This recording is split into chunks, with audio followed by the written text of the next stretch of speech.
On va maintenant étudier avec vous, Bertrand, peut-être 3 cas pratiques. Avant, juste peut-être un petit rappel déjà de tout ce qu'on s'est dit. On a dit beaucoup de choses pour synthétiser un petit peu l'investissement en tracker. Je dirais qu'un tracker est un produit simple à comprendre.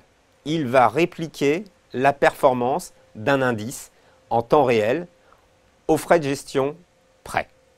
C'est aussi un produit financier qui est facile à utiliser pour celui qui est déjà habitué à aller sur le marché des actions. Ouais. C'est exactement le même schéma, on l'a dit. Et puis, il y a, vous l'avez dit au début, il y a un tel engouement des investisseurs sur les trackers et un taux de croissance des encours qui est vraiment très important sur les trackers aux États-Unis comme en Europe, que finalement l'offre a suivi.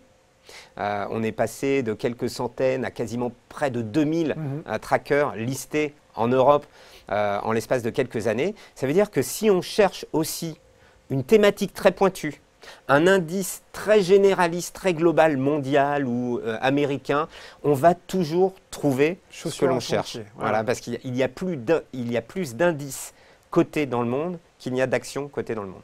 Ah, ouais. Donc il y a une diversité de possibilités. Bon, très bien. Alors, on avait envie de répondre aux questions, d'illustrer les possibilités d'investissement en étudiant 3 cas pratiques. Et bizarrement, on a eu envie de commencer par les marchés américains. Pourquoi? Parce que depuis le début de l'année, enfin, il y a eu au début de l'année, des craintes sur les indices américains, craintes qui se sont finalement, qui ont été infondées. On a un Dow Jones qui progresse de plus 16% depuis le début de l'année, un Nasdaq qui progresse de 23%. Vol de record en record ces derniers temps. Quelles sont les possibilités offertes pour quelqu'un qui se dit « Je pense qu'il est encore temps de rentrer sur ce marché et j'ai envie d'en tirer le potentiel ». Je dirais que, on l'a dit, c'est très simple. On choisit le tracker qui convient le mieux à sa stratégie. Est-ce que je veux aller sur l'indice phare qui est le S&P 500? Est-ce que je veux aller plutôt sur les technos, le Nasdaq, sur les technos avec le Nasdaq? Donc déjà, on fait ce travail de réflexion en amont en tant qu'investisseur. Sur quel type de valeur, quel type de marché? Est-ce qu'il est suffisamment diversifié? Quand je suis sur le S&P 500, je suis sur 500 valeurs.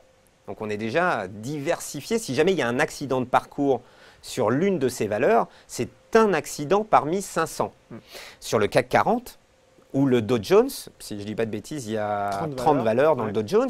Quand j'ai un accident de parcours au sein du Dow Jones ou un accident de parcours au sein du CAC 40, l'impact n'est pas le même. Donc déjà, il faut aussi prendre un peu de recul en disant, bon, est-ce que je vais aller sur un indice concentré ou un indice beaucoup plus large? Donc après, on choisit aussi le type de secteur privilégié au sein d'un indice. Est-ce que je veux un indice généraliste qui regroupe tous les secteurs qui représentent l'activité économique, ou est-ce que je veux aller plus sur des indices spécifiques, technologiques comme le Nasdaq? Donc ça, à chaque épargnant, investisseur de faire son choix. Et puis ensuite, on achète le tracker sur l'indice qui nous plaît. Donc ça, c'est assez simple, mais dès lors qu'on s'intéresse au marché américain, et si l'on veut... On fait attention au risque de change, c'est ça? On fait attention au risque de change. Parce que... On l'a vu durant les mois d'été, l'euro s'est retrouvé en très peu de temps à 1,20 $. Et... Oui, on peut tout de suite se retrouver sur un placement performant parce que l'indice l'a été, mais finalement, le tracker ne le sera pas tant que ça s'il n'est pas couvert contre le risque de change parce que la performance de l'indice a été gommée par la sous-performance du change. Vous nous disiez toutefois plutôt que certains pouvaient l'être, couverts contre le risque de change, certains trackers. Et on a, alors je ne sais pas combien on a, mais on a une partie de notre gamme qui propose une part couverte contre le risque de change. Souvent, c'est couvert contre le risque de change euro-dollar. Bon.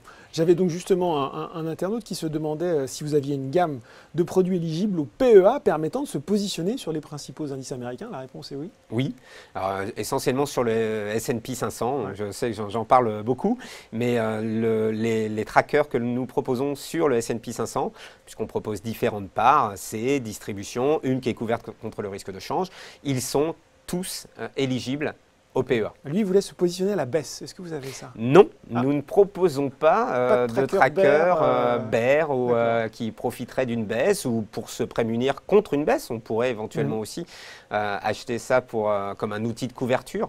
même s'il est préférable d'utiliser des produits à effet de levier pour se couvrir. Mais nous n'avons pas, chez BNP Paribas Easy, de produits qui vont profiter de la baisse ou même qui vont proposer un effet de levier.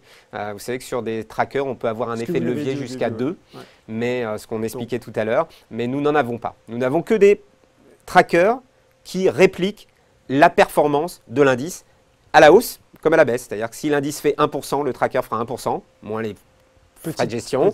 S'il fait moins 1, le tracker fera moins 1% aux frais de gestion près. Une question aussi qui vient de tomber, pas tout à fait, mais qui parle quand même un petit peu des marchés américains, qui dit comment profiter de la baisse de l'indice VIX. Alors l'indice VIX est aussi surnommé l'indice de la peur.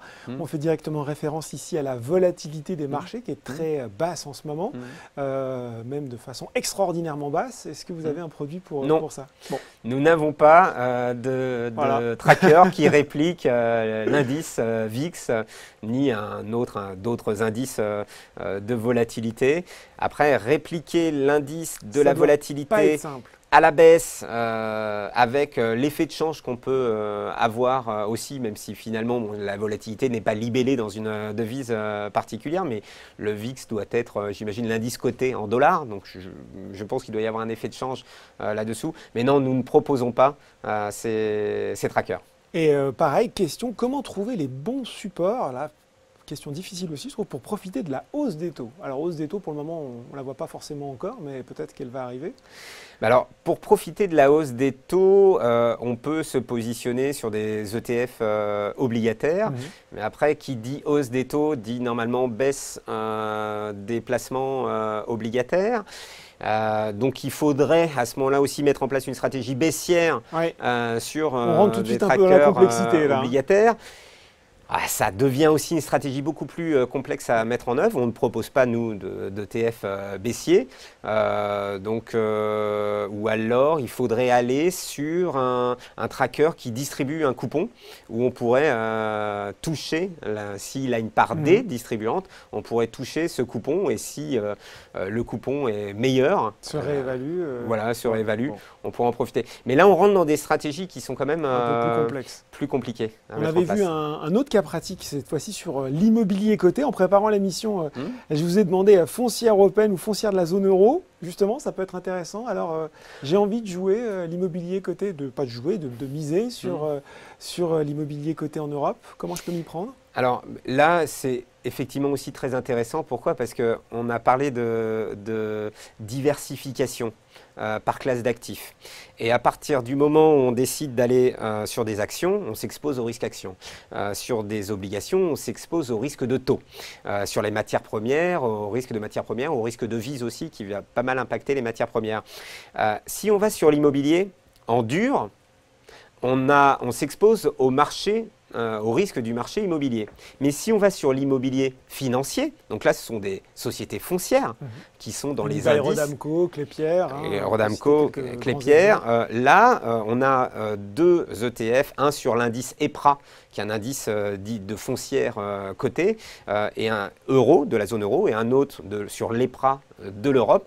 Là, c'est intéressant parce qu'en fait, on va loger dans une allocation d'actifs un type de risque qui est différent de celui qu'on a l'habitude de mettre dans un portefeuille. C'est toujours pareil pour respecter ces règles de diversification, mais on va avoir la liquidité du tracker. C'est-à-dire que le marché de l'immobilier, je peux l'intégrer dans mon patrimoine en tant qu'actif diversifiant, mais on sait très bien qu'il est réputé assez illiquide si j'achète un bien immobilier.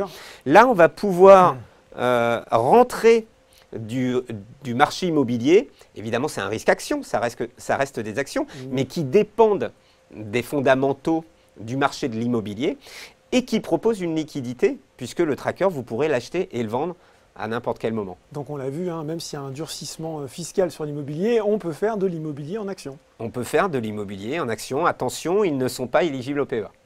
Précision utile. Dernier cas qu'on avait envie de voir ensemble, l'ISR, on en a parlé un petit peu avant, on voudrait développer, c'est une tendance qui est amenée à se développer, l'idée qu'on n'investit pas juste pour faire des profits, mais aussi un peu pour la bonne cause, on peut le dire peut-être en allant un petit peu vite, mais en tout cas avec des standards éthiques. on pourrait dire? Avec des standards éthiques, en partant du principe que chaque entreprise va faire attention à sa façon de gérer ses ressources, de gérer ses coûts, de gérer ses employés, grâce à ces critères éthiques, donc de gouvernance, d'environnement, des critères sociétaux, donc de ressources humaines, le bien-être en entreprise. Et à partir du moment où ces placements, on le vend en poupe, et c'est le cas quand même depuis des années, on peut partir du principe qu'on peut concilier performance d'un portefeuille avec ces filtres éthique. Si on veut absolument investir sur des placements financiers qui respectent ces filtres, on trouvera pareil une gamme de trackers qui respectent ces filtres, soit de gouvernance, soit d'environnement. Par exemple, sur le bas carbone, on a un tracker qui investit sur un indice qui lui-même est composé d'actions à faible production de carbone. Voilà, donc on peut décider d'investir sur la thématique de l'investissement socialement responsable d'une manière générale, comme on peut décider aussi d'aller sur des thématiques de l'ISR, de l'investissement socialement responsable, très spécifiques.